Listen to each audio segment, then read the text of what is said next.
Hi അസ്സലാമു അലൈക്കും. അപ്പോൾ ഇന്ന് രാവിലെയുള്ള കുറച്ച് വിശേഷങ്ങളൊക്കെ ആയിട്ടാണ് കേട്ടോ വന്നിട്ടുള്ളത്.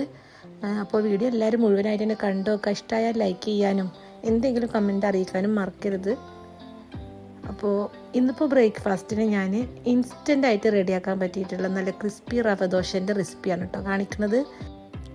ഒരു മിക്സിൻ്റെ ജാറിലേക്ക് 1 കപ്പ് റവയും 1 കപ്പ് തൈരും 2 ടേബിൾ സ്പൂൺ ഗോതമ്പ് പൊടിയും 1 ടീസ്പൂണ് കടലപ്പൊടിയും ആവശ്യത്തിനുള്ള ഉപ്പും കൂടി ചേർത്തിട്ട് നല്ല ഫൈനായിട്ട് അരച്ചെടുത്തുക്കണേ. ഇനിയിപ്പോൾ അതിലേക്ക് കുറച്ച് വെള്ളം കൂടിയും ചേർത്ത് കൊടുക്കുന്നുണ്ട്. ഇതിൻ്റെ ഒരു പാകം എന്ന് പറയുന്നത് നമ്മളെ ഉഴുന്ന് ദോശയൊക്കെ ഉണ്ടല്ലോ അതിൻ്റെ ആ ഒരു കൺസിസ്റ്റൻസിയിലാണ് കേട്ടോ വേണ്ടത്. അപ്പോൾ ഇനിയിപ്പോൾ അതൊരു 10 മിനിറ്റ് റെസ്റ്റ് ചെയ്യാൻ വേണ്ടിയിട്ട് വെച്ച് കൊടുക്കുക. ഇതിലേക്കുള്ള ചമ്മന്തി ഞാൻ ഉണക്കമുളക് നല്ലോണം എണ്ണയിൽ വറുത്തിട്ട് അതും പുളിയും അതുപോലെ ചെറിയുള്ളിയും കൂടിയാണ് കേട്ടോ നല്ലോണം അരച്ചെടുത്തുക്കണേ.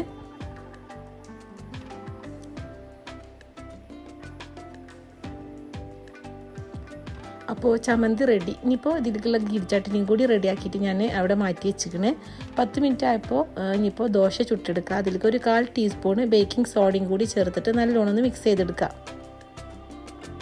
ഇനിയിപ്പോൾ നമ്മൾ സാധാ ദോശ ചുടും പോലെ ഓരോ ദോശയായിട്ട് ചുട്ടെടുക്കുക.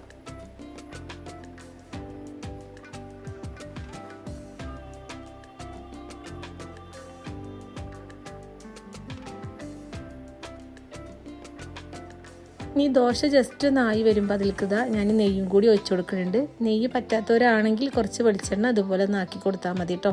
അപ്പോൾ നല്ല ക്രിസ്പി ആയിട്ട് കിട്ടും.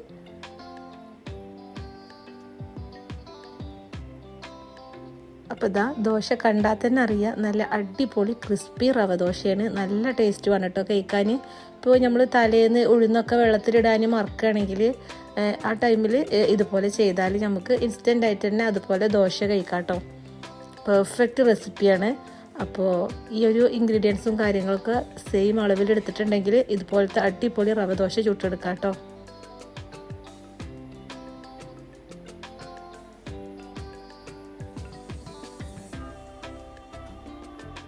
അങ്ങനെ മക്കൾക്ക് ദോശയൊക്കെ ചുട്ടെടുത്ത് ബാക്കി മാവ് അവിടെ മാറ്റി വെച്ചിരിക്കണം. ഇനിയിപ്പോൾ നമുക്ക് ചൂടോടെ ചുട്ടെടുക്കാമല്ലോ. ഇനിയിപ്പോൾ അവർക്ക് ഇന്ന് ലഞ്ച് ബോക്സിന് ഞാനൊരു എഗ് റൈസാണ് കേട്ടോ ഉണ്ടാക്കുന്നത്. അപ്പോൾ 2 ടേബിൾ സ്പൂൺ നെയ്യ് നല്ലോണം ചൂടായി വന്നപ്പോൾ അതിലേക്ക് ഒരു ചെറിയ വലിയുള്ളി സ്ലൈസ് ചെയ്തതും ഒരു ചെറിയ തക്കാളി കട്ട് ചെയ്തതും കുറച്ച് ഇഞ്ചി വെളുത്തുള്ളി ചതച്ചതും കൂടി ചേർത്തിട്ട് നല്ലോണം ഒന്ന് വഴറ്റി കൊടുക്കുക. അപ്പോൾ ഞാനിപ്പോൾ ഇവിടെ കുറച്ച് റൈസേ ഉണ്ടാക്കണുള്ളൂ. അതാണ് കേട്ടോ എല്ലാതും ഓരോന്ന് എടുത്തിരുന്നത്. റൈസിനനുസരിച്ചിട്ട് മസാലേൻ്റെ അളവ് കൂട്ടി കൊടുത്താൽ മതി. അപ്പോൾ മസാലയൊക്കെ നല്ലോണം വെന്ത് സോഫ്റ്റായിട്ട് വന്നപ്പോൾ ഉപ്പും എരിവിനനുസരിച്ചിട്ട് കുരുമുളക് പൊടിയും ഒരു 1/2 ടീസ്പൂൺ ചിക്കൻ മസാലയും ഒരു 1/2 ടീസ്പൂൺ തന്നെ ഗരം മസാലയും കൂടി ചേർത്തിട്ട് നല്ലോണം ഒന്ന് മിക്സ് ചെയ്തെടുക്കുക. ഇനിയിപ്പോൾ ചിക്കൻ മസാല ഇല്ലെങ്കിലും കുഴപ്പമൊന്നുമില്ല കേട്ടോ. അപ്പോൾ മസാലയൊക്കെ നല്ലോണം മൂത്ത് വന്നപ്പോൾ അതിലേക്ക് 2 മുട്ട പൊട്ടിച്ചൊഴിച്ച് കൊടുത്തിക്കണ്. ഇനിയിപ്പോൾ അത് നല്ലോണം ഒന്ന് മിക്സ് ചെയ്തെടുക്കുക. പിന്നെ ഈ ഒരു മുട്ട നല്ലോണം ഡ്രൈ ആവണ്ട കേട്ടോ. ആ ഒരു ടൈമിൽ നമ്മൾ വേവിച്ച് വെച്ചിട്ടുള്ള റൈസ് ചേർത്ത് കൊടുക്കുക. ഞാനിപ്പോൾ ഇവിടെ കൈമ റൈസാണ് എടുത്തിരിക്കുന്നത്. ബസുമതി റൈസിലും ഒക്കെ ചെയ്യാം കേട്ടോ. പക്ഷേ ഒന്നുകൂടി ടേസ്റ്റ് എനിക്ക് ഈ ഒരു റൈസിലാണ് തോന്നിയിട്ടുള്ളത്. അപ്പോൾ നമ്മൾ റൈസ് റെഡിയായി. ലാസ്റ്റ് കുറച്ച് മല്ലിയിലയും കൂടി ചേർത്തിക്കണ്.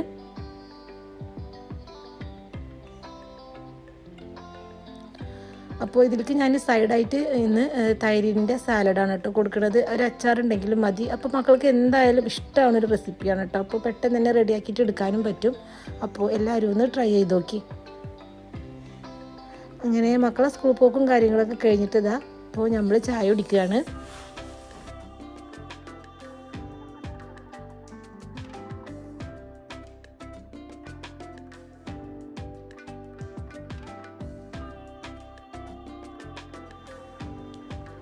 ചായ കുടിക്കാനിരിക്കണതിൻ്റെ മുന്നേ തന്നെ ചോറിനുള്ള അരിയും വെള്ളമൊക്കെ അടുപ്പത്ത് വെച്ചിട്ടുണ്ടായിരുന്നു. അപ്പോൾ അത് നല്ലോണം തിളച്ച് വന്നിട്ടുണ്ട്. അപ്പോൾ അതൊന്ന് തീ കുറച്ചിട്ട് 10 മിനിറ്റും കൂടി തിളപ്പിക്കാൻ വേണ്ടിയിട്ട് വെച്ചെടുത്തിട്ട് കിച്ചൺ കംപ്ലീറ്റ് ഒന്ന് ക്ലീൻ ചെയ്യാണ് കേട്ടോ.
ഇനിയിപ്പോൾ ലഞ്ചും കാര്യങ്ങളൊക്കെ ഉണ്ടാക്കാണ്ട്, പിന്നെ അതൊന്നും ഞാൻ വീഡിയോ എടുത്തിട്ടില്ല. അപ്പോൾ അടുത്ത നല്ലൊരു വീഡിയോ ആയിട്ട് കാണുന്നത് വരെ എല്ലാവർക്കും അസ്സലാമു അലൈക്കും.